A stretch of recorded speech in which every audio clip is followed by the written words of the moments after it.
Impeach 45!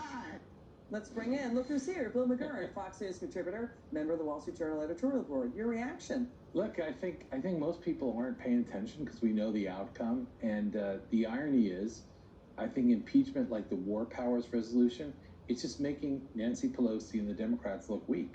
Because you throw this stuff at the president. It's like you've dropped it's like he's this Russian coming out of Chernobyl, all radioactive but still alive. What do you do now?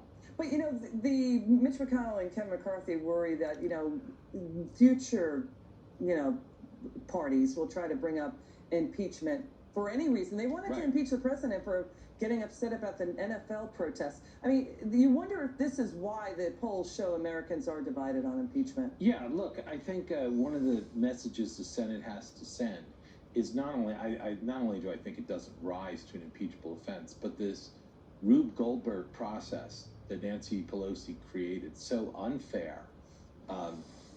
Probably she can get away with it under the Constitution. You can make your own rules, but I think they have to show that they reject that too, because that's a really dangerous precedent. Yeah. What you do, basically, what she's showing. We're now in 2020.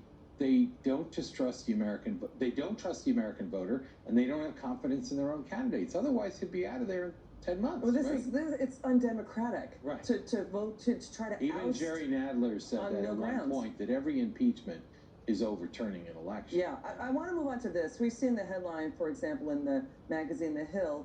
Now Democrats fear Trump could win despite the impeachment. Republican Jody Arrington said this: impeachment is being abused and wielded as a weapon of political war. If Democrats are so hell-bent on removing him, they should do it the American way at the ballot box. Yeah, absolutely. Look, I think that the great Democrat problem in all this, they've been crying Russia from the beginning.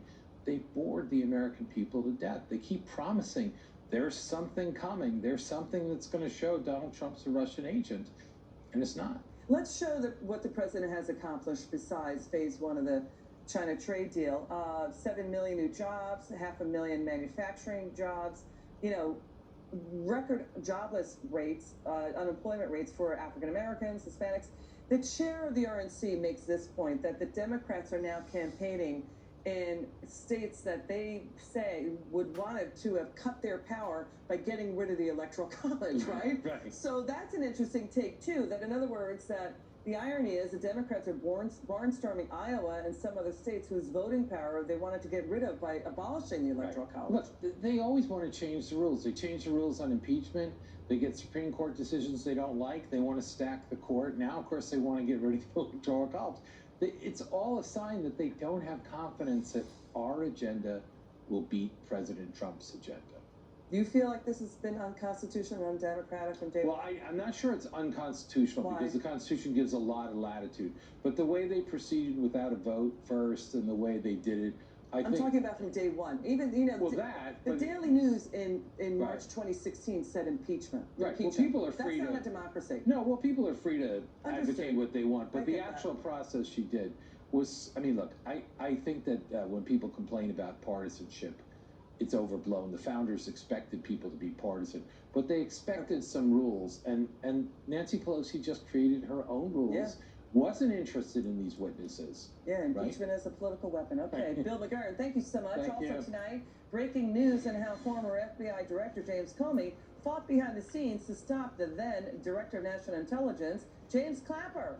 James Clapper was basically undercutting to the media the infamous anti-Trump dossier as being important in the intelligence community assessment in 2017. That file was used to spy on the Trump campaign. The story next.